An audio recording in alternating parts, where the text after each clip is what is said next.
அஸ்ஸலாமு அலைக்கும், welcome back to my channel. அப்போது இன்றைக்கி என்ன பார்க்க போகிறோன்னா, நம்ம வந்துட்டு நம்ம வந்து ட்ராவல் வீடியோ தான். ட்ராவல் வீடியோன்னு சொன்னால் நம்ம வந்துட்டு என்ன சொல்கிறது, ஆன் தி ஹோல் எல்லாத்தையுமே நான் வந்து கவர் பண்ணியிருக்கேன். பேக்கிங் முதற்கொண்டு நான் வந்து எடுத்து வச்சுருக்கேன்.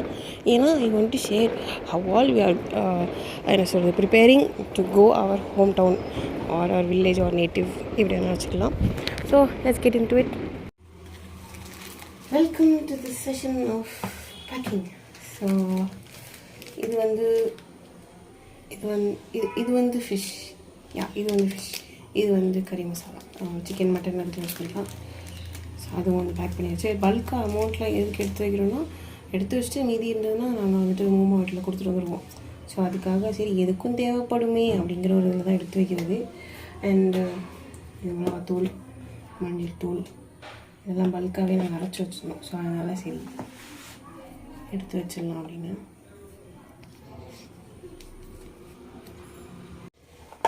இது வந்து டைனி பேக்ஸ். எதுக்குன்னு கேட்டிங்கன்னா, அந்த சீரகம், மிளகு, வெந்தயம், அது 5 ரிப்பீட் ஐட்டம்ஸ். ஸோ இதுக்குன்னு பேக்ஸ்லாம் நாங்கள் வாங்கினது இல்லைங்க, ஏற்கனவே என்கிட்ட இருந்தது தான். ஸோ அதில் ஏதோ ஒரு 4-5 பீஸ் இருந்தது, அதை நம்ம பேக் பண்ணிக்கலாம் அப்படின்னு சொல்லிட்டு. கண்டிப்பாக இதெல்லாம் பேக் பண்ணி தான் ஆகணும் அப்படின்னு கேட்டிங்கன்னா, பேக் பண்ணால் நல்லது அப்படிங்கிற ஃபீல்.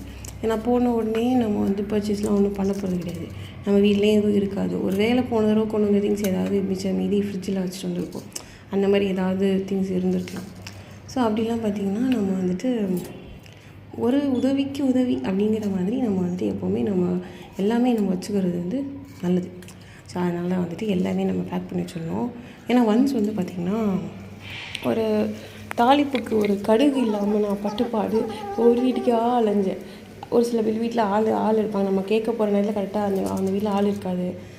அந்த டைமில் என்ன பண்ணுறதுனே தெரியாது. அவசரத்துக்கு ஒரு கடைக்கு போக முடியாது. ஸோ எதுக்கும் நம்மக்கிட்ட வச்சுக்கிட்டா ஒரு அவசரத்துக்கு ஏதாவது செஞ்சு சாப்பிட்டுக்கலாம். போன உடனே நம்ம எதுவும் செய்ய போகிறதும் கிடையாது. அப்படியும் செஞ்சாலும் இதெல்லாம் யூஸ் பண்ணலாமே அப்படிங்கிற ஒரு இதில் தான் நம்ம கொண்டு போகிறது. ஸோ அதுக்காக தான் எல்லா பேக்கிங்கும் பண்ணுறது. இப்போவே மளிகை சாமான் லிஸ்ட்லேருந்து முக்கால்வாசி சாமான் நம்ம வந்து பேக் பண்ணிகிட்ருக்கோம். மற்ற பருப்பு, அரிசி அப்படிங்கலாம் பார்த்திங்கன்னா, பருப்புலாம் பெருசாக எடுக்க மாட்டோம். ஒரு வேளை எக்ஸ்ட்ராவாக இருந்ததுன்னா எடுப்போம், இல்லைனா இல்லை. ஆனால் கண்டிப்பாக அரிசி வந்து எடுத்துகிட்டு போவோம். ஏன்னா நம்ம இங்கே இருக்கிற அரிசி யூஸ் பண்ணி நம்ம பழகிட்டோமா. ஊருக்கு போனால் வேறு பிராண்டு வாங்கணும், வேறு பெருசாக அது ஒரு பல்காக வாங்கணும், எதுக்கு தேவையில்லாமல் அப்படிங்கிற மாதிரி நம்ம இங்கே இருந்து கொஞ்சம் நமக்கு தேவையான அளவு எடுத்துகிட்டு போய்க்கிறது. ஏன்ட்டியா சோப், நம்மளோட விம் பார், இந்த ஐட்டம்ஸ்லாம் வந்து போனோடனே நமக்கு ஏதாவது அவசரத்துக்கு போனோடனே எங்கள் அம்மா டீ போட்டுருவாங்க. ஸோ அந்த மாதிரி பாத்திரங்கள்லாம் எடுத்து கழுகுறதுக்கு அதெல்லாம் யூஸ் பண்ணுறது எல்லாமே நமக்கு தேவைப்படும். அதனால் எல்லாமே நாங்கள் எடுத்து வச்சுருவோம். ஸோ இன்னொன்று வந்து பார்த்திங்கன்னா, நம்மளோட டேங்க் ஜூஸ். இது வந்து பல்காக நாங்கள் வந்து வச்சுருந்தோம். இது ஃபுல்லாக இல்லை, இதில் ஒரு அரைவாசி முடிஞ்சு. பட் இருந்தாலும் டக்குன்னு யூஸ் பண்ணி முடிச்சிடலாமே எதுக்கு அப்படிங்கிறது மாதிரி நம்ம வந்துட்டு ஊரில் யாராவது திடீர்னு வீட்டுக்கு வந்துட்டாங்க அப்படின்னா, அவசரத்துக்கு நமக்கு எதுவுமே இல்லை அப்படிங்கிற மாதிரி இல்லாமல் நம்மக்கிட்ட அட்லீஸ்ட் ஜூஸாவது இருக்கே அப்படின்னு சொல்லி போட்டு கொடுத்துக்கலாம்ல. அதனால அதையும் நான் வந்து ஒரு பாக்ஸில் வந்து பேக் பண்ணிட்டேன். இது வந்து கண்டிப்பாக நீங்கள்லாம் பார்த்துக்கிட்டே இருந்திருப்பீங்க, என்ன பாக்ஸ் ஒரே மாதிரி இருக்கே அப்படின்னு. ஆர்டர் பண்ணி வாங்கினது தான், வேறு ஒன்றும் இல்லை. ஸோ அது வந்து நல்ல குவாலிட்டியான பாக்ஸுங்கிறதுனால நம்ம வந்துட்டு அதை சேவ் பண்ணி வச்சுக்கிறது. இந்த மாதிரி எதுக்காவது யூஸ் பண்ணிக்கலாம் ரீசைக்கிளுக்கு அப்படின்னு சொல்லிட்டு நம்ம வந்து பாக்ஸை வந்து கீழே போடுறதில்ல. பார் எடுத்து வச்சுட்டு ஸ்க்ரப்பு மருந்து பார்த்திங்கன்னா, அதுவும் முக்கியம். இது வந்து நம்ம பேலன்ஸ் இருக்கிற இந்த மிளகாத்தூள் காஷ்மீரி, அது வந்துட்டு சாதா, இது வந்து காஷ்மீரி நல்ல ரெட் கலர் இருக்கும்ல, ஸோ அது ஒன்று. அப்புறம் பாப்கார்ன், இதுவும் வந்து நம்மக்கிட்ட இருந்த ஒரு சின்ன பேக்கு தான். ஸோ அதுவும் ஒரு ஆத்திர அவசரத்துக்கு எடுத்து வச்சுக்கலாமே, நமக்கு தேவைப்படும், நம்ம வீட்டுக்கு யாராவது வந்தால் கூட தேவைப்படும் அப்படிங்கிற ஒரு நல்ல உள்ளம். ஸோ இப்போ நெக்ஸ்ட்டு நம்மளோட கிளாத் பேக்கிங் செக்ஷனுக்கு வந்தாச்சு. ஸோ ஃபஸ்ட்டு நான் எப்போவுமே என்ன பண்ணுவேன்னா, எந்த திங்ஸும் வைக்காமல் ஃபஸ்ட்டு நான் வைக்கிறது வந்து என்னென்னா குரான். அதுதான் வந்து நான் எப்போவுமே வைப்பேன். பேக்கிங்க்குன்னு சொல்லும்போது பிஸ்மில்லான்னு சொல்லிட்டு அதை ஃபஸ்ட்டு வச்சுருவேன். நீங்களும் அதே மாதிரி கண்டிப்பாக இன்ஷா அல்லாஹ் ஃபாலோ பண்ணுங்கள். நார்மலாக நம்ம எல்லாம் எப்பவும் போல் பேக்கிங் பண்ணி எடுத்து வச்சுட்டு போகாமல் எப்போவுமே ஒரு பிஸ்மில்லான்னு சொல்லிட்டு ஒரு நல்ல ஒரு இதோடு நம்ம வந்து ஸ்டார்ட் பண்ணணும் இல்லையா. ஸோ அப்படி அதோட வந்துட்டு நம்மளோட திங்ஸ் எல்லாம் ஒன்றா யோசிச்சு, ஏன்னா நம்ம வந்துட்டு இது எத்தனை டேஸ் இருக்க போகிறோம், அத்தனை டேஸ்க்கும் நம்ம எடுக்க போகிறது கிடையாது. அதில் பாதி தான் நம்ம எடுப்போம். இருந்தாலும் நமக்கு என்னென்ன தேவை, எப்படி தேவை, அதெல்லாம் யோசித்து ஒன்று ஒன்றா பார்த்து செலக்ட் பண்ணி ஒன்று ஒன்றா வந்து ஒவ்வொருத்தருக்கா பேக் பண்ணி முடித்தோம். இன்னொன்று வந்து பார்த்திங்கன்னா, முக்கியமாக நம்ம ட்ராவலுக்கு அப்போது என்ன நம்ம வேர் பண்ண போகிறோம் அப்படிங்கிறதையும் நம்ம வந்து எடுத்து வச்சுக்கணும். பிகாஸ் நம்ம ட்ராவல் பண்ணுறது கண்டினியூஸாக நம்ம இத்தனை ஹவர்ஸ் வந்து காருக்குள்ளேயே உட்காந்துட்ருக்க போகிறோம் அப்படிங்கும்போது அது ஒரு சின்ன அன்கம்ஃபர்டபுளாக ஃபீல் பண்ணுவோம். என்ன தான் ஃபன் இருந்தாலும் ஒரு கம்ஃபர்டபுள் இருக்கும். ஸோ நமக்கு ரொம்ப கம்ஃபர்டபுளாக இருக்கிற ஒரு அவுட்ஃபிட்டை பார்த்து தான் நம்ம வந்து செலக்ட் பண்ணி வச்சுக்கணும் ட்ராவலுக்கு அப்படிங்கும்போது. பெரியவங்களுக்காக இருந்தாலும் சரி, சின்னவங்களுக்காக இருந்தாலும் சரி, எல்லாருக்குமே வந்து ரொம்ப கம்ஃபர்டபுளாக இருக்கிற ஒரு ட்ரெஸ் தான் நம்ம வந்துட்டு ட்ராவல் அப்போ வந்து நம்ம வேர் பண்ணிக்கணும். நெக்ஸ்ட் வந்து பார்த்திங்கன்னா, நம்ம வாஷிங் ஒர்க்கு, குக்கிங் ஒர்க்கு, இந்த மாதிரி ஒர்க்ஸ்லாம் வந்து அட் எ டைமில் நம்ம ஹவுஸ் ஹோல்டு ஒர்க்ஸையும் நம்ம பண்ணி ஆகணும். அதையும் ஃபுல்லாக பண்ணிவிட்டு அப்புறம் வந்துட்டு முக்கியமாக வந்து நிறைய லாண்ட்ரிக்கு நிறைய துணி சேர்ந்து, ஸோ அது சும்மாவே நம்ம போட்டு வச்சுட்டு போவோம் ஒரு 1 வீக் கிட்ட. ஸோ அப்படி இருக்கும்போது நம்ம இப்படியே வச்சுட்டு போனால் சரியாக வராதே. இப்போவே போட்டோம்னா நம்ம சாயங்காலத்துக்குள்ளே காஞ்சிரும், எடுத்து மடித்து வச்சிடலாம் அப்படிங்கிற ஒரு இதில் நான் ஃபுல்லாக எல்லா துணியும் வந்து துவைச்சி போட்டேன். இந்த விஷுவல் நான் காமிக்கவே இல்லைன்னு நினைக்கிறேன். அன்றைக்கி பெய்ஞ்ச மழைக்கு நம்ம வீட்டில் நடந்த சில பல சம்பவங்கள்லாம் பாருங்கள்.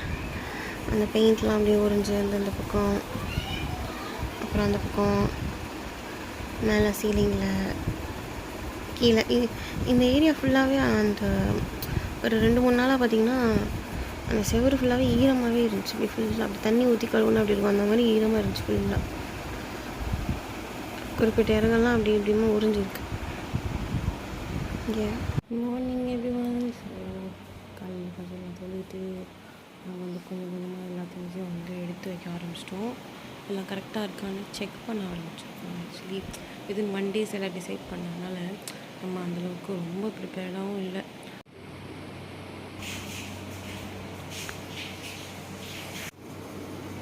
ஃபஸ்ட்டு ஒருக்கா நான் வந்து டீ போட்டேன். இப்போ தான் வந்து ரிஃப்ரெஷிங்காக இருக்கும், நல்லாயிருக்கும். And it's almost 6. வெளில பார்த்தீங்கன்னா செம்ம ஜில்லு, அப்படியே ஃப்ரீஸ் ஒரு ஜில்லு இருந்து பயங்கர ஜில்லாக இருந்தது. சைக்ளோனுக்கு அப்புறம் ஃபுல் பனி தான் சென்னையில். ஸோ இதுக்கப்புறம் நம்ம வீடு எப்படி இருக்குன்னா இப்படி தான் இருக்கும்.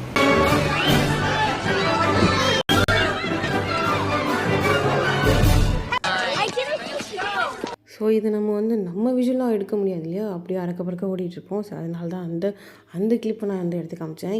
இப்படி தான் இருக்குங்க, இப்படியே தான் இருக்கும். அறக்க பறக்க ஓடிட்டு அதை எடுத்து வச்சா இதை எடுத்து வச்சு அவங்க கேட்குறது இவங்க கேட்குறது மாறி மாறி எல்லாத்துக்கும் பதில் சொல்லிவிட்டு அதுலேயும் நம்ம யோசிச்சு ஒன்று எடுத்து வச்சுட்டு அந்த ஒரு ஹெக்டிக்கான டைம் வந்துட்டு நம்மளால் ஷூட் பண்ணவே முடியாது. ஸோ அதெல்லாம் முடிச்சு அல்ஹம்துலில்லாஹ்னு பிஸ்மில்லான்னு சொல்லி நம்ம வந்துட்டு ட்ராவல் வந்து ஸ்டார்ட் பண்ணியாச்சு. நல்ல சில்லு, செம்ம சில்லான கிளைமேட்டாக இருந்துச்சு, சூப்பர் கிளைமேட்டாக இருந்துச்சு. ஆனால் நல்ல ஒரு கோல்டுனால நம்ம வந்துட்டு கேர்ஃபுல்லாக இருந்துக்கணும் இல்லையா. சும்மாவே எல்லாேருக்கும் கோல்டாக இருக்குது. சும்மாவே நிறைய பேர் இங்கே எல்லாருக்குமே சளி தான். எங்களுக்கு இந்த சைக்ளோனுக்கு அப்புறம் நிறைய வந்து இந்த சில்னஸ் கிளைமேட் அப்படிங்கிறதுனாலேயே ரொம்ப வந்து சளி பிடிச்சி பயங்கரமாக தான் இருக்குது எல்லாேருக்கும். அல்ஹம்துலில்லாஹ்னு ஒரு வழியாக நம்ம வந்து ட்ராவல் ஸ்டார்ட் பண்ணிட்டோம். செம்மையாக இருக்குல்ல அந்த கிளைமேட்டு, பார்க்கும்போது செம்ம வியூவாக இருந்துச்சு. அதனால தான் நான் அந்த கிளிப்பு வந்து எடுத்துக்கிட்டே வந்துட்டுருந்தேன். நல்ல பனி, செம்ம பனி, நல்ல சில்னஸ். ஸோ அந்த சில்னஸோடு எவ்வளோ சீக்கிரம் கிளம்ப முடியுமோ அவ்வளோ சீக்கிரம் தான் கிளம்பணும். ஆனாலும் கொஞ்சம் லேட் ஆகிடுச்சு. ஸோ அதனால் அது பார்த்திங்கன்னா நிறைய இந்த ஆஃபீஸ் ஸ்கூல்ஸ் எல்லாம் வந்து நிறைய பேர் போய்கிட்டு இருந்தால ரொம்ப டிராஃபிக் ஆகிடுச்சு. ஸோ அதனால் எங்களுக்கு வந்து லேட் ஆகிக்கிட்டே தான் இருந்தது கிளம்பும் போதே.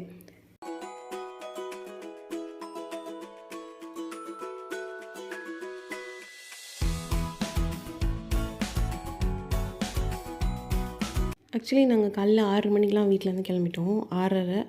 ஆனால் இப்போ 8 மணி ஆயிடுச்சு. இன்னும் நாங்கள் சென்னையவே தாண்டல, அவ்வளோ கூட்டம். இப்போ நான் ஒரு டோல்கேட் காட்டுறேன் பாருங்கள். ஃபஸ்ட்டு டோல்கேட்டு சரியான கூட்டம். அந்த டோல்கேட்லேருந்து எல்லா கேட்டுமே வந்துட்டு ஃபுல். கிட்டத்தட்ட ஒவ்வொரு கேட்லேயும் 20-25 கார் நிற்கும். அத்தனை கேட்டுமே ஃபுல். அவ்வளோ டைம் எடுத்துச்சு ஃபஸ்ட்டு டோல்கேட்லேயே. ஸோ இதெல்லாம் பார்க்கும்போதே தெரிஞ்சிருக்கும் இன்றைக்கி சரியான சம்பவம் இருக்கும் அப்படின்னு சொல்லிட்டு. எவ்வளோ நேரம் ஆக போகுதுன்னு தெரில ட்ராவல் அப்படின்னு அப்போவே எங்களுக்கு தோண ஆரம்பிச்சிச்சு. ஏன்னா அஃப்கோர்ஸ் நேற்று நிறைய பேர் எக்ஸாம் முடிச்சுட்டு இன்றைக்கி போகலாம் அப்படின்னு எங்களை மாதிரி பிளான் பண்ணி கிளம்பியிருப்பாங்க. ஒரு சில பேர் சாட்டர்டே எக்ஸாம் இருக்குது, எக்ஸாம் முடிச்சு கையோட 11 மணிக்கு கிளம்பலாம் அப்படிங்கிற பிளான் நிறைய பேர் இருக்குது, இன்க்ளூடிங் அவர் ரிலேட்டிவ்ஸ். ஸோ அந்த மாதிரி பார்த்திங்கன்னா ஒரே நாளில் சென்னையே மொத்தமாக கிளம்பும் போது இந்த மாதிரி ரஷ்ஷஸ் இருக்க தான் செய்யும். But it's a good experience. கொஞ்சம் தூரம் நல்ல ஒரு ஸ்மூத் ரோடாக அப்படி ஸ்பீடாக கொஞ்சம் நார்மல் ஸ்பீடில் போகிற மாதிரி இருக்கும். திடீர்னு பார்த்தா டிராஃபிக் ஆகிடும். கொஞ்சம் தூரம் அப்படியே ஊந்து போகிற மாதிரியே இருக்கும். ஸோ இப்படியே தான் வந்துட்டு எங்களோட ட்ராவல் வந்து சூப்பராக வந்து ஸ்டார்ட் ஆச்சு.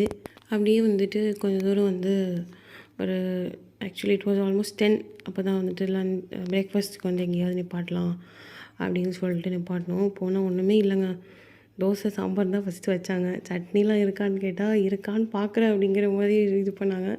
பாவம் என்ன பண்ணுவாங்க, ஒரே நாளில் இவ்வளோ கூட்டம் வந்தால் அவங்க எக்ஸ்பெக்ட் பண்ணதும் இல்லை.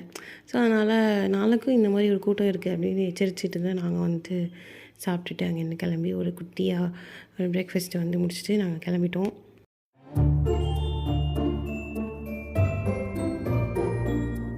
அடுத்த டோல்கேட் பார்க்குறீங்களா, செம rush, same to same first tollgate மாதிரியே இருந்தது. அதுலேயும் ஒருத்தர் வந்து வீடியோ எடுத்துருந்தார். நியூஸ் ரிப்போர்ட்டர் போல் இவர், இன்றைக்கி இருக்கிற ரஷ்ஷை பாருங்கன்னு சொல்லிட்டு எல்லாேருக்கும் போட்டு காட்ட போகிறார் போல் அப்படின்னு நினச்சிட்டு நாங்களும் அப்படியே லைட்டாக வீடியோ எடுத்து ரெக்கார்ட் பண்ணிகிட்டு இருந்தோம். இங்கே ஒருத்தர் வீடியோ எடுத்துகிட்டு இருக்கா பார்த்தீங்களா, டிக்டாக் எடுக்கிறார் போல், எதுக்கு எடுக்கிறான்னு தெரில. பட் இந்த பிரிட்ஜிலேருந்து இறங்கி வந்த அத்தனை வண்டியும் கண்டிப்பாக ஒரு 1 hour நின்றுட்டு தான் வந்திருப்பாங்க. அண்ட் தேங்க் காட் நாங்கள் அந்த பிரிட்ஜில் ஏறல. ஏன்னா நாங்கள் ஏற போகும்போது பார்த்தா அந்த கார் நிற்கிறது எல்லாமே அப்படியே தான் நிற்கிது. அண்ட் ஒரே ஒரு கார் ரிவர்ஸில் வருது. இதை பார்த்துட்டு எங்களுக்கு ஒரு மணி அடிச்சிருச்சு. சரி ஒருவேளை இங்கே நின்றால் லேட் ஆகுமோ அப்படின்னு சொல்லிட்டு நாங்கள் பிரிட்ஜுக்கு கீழே இறங்கி போயிட்டோம். அண்ட் தேங்க் காட் அதனால் நாங்கள் 1 hour லேட் ஆகாமல் கிளம்பி வந்துட்டோம். ஏன்னா அதுக்கு முன்னாடியே ஒரு ஃப்ளைஓவர், ஒரு பிரிட்ஜு ஒரு படி ரெடி பண்ணிகிட்டு இருந்தாங்க. ஸோ அதனால் வந்து பார்த்திங்கன்னா மொத்த வண்டியுமே பிரிட்ஜிலேருந்து இறங்கி இந்த பக்கம் வர்ற மாதிரி தான் இருந்தது. ஸோ அதனால் ரஷ்ஷு, பயங்கரமான ரஷ்ஷு. உளுந்தூர்பேட்டை வர்றதுக்கே எங்களுக்கு வந்து பாதி நாள் ஆயிடுச்சு.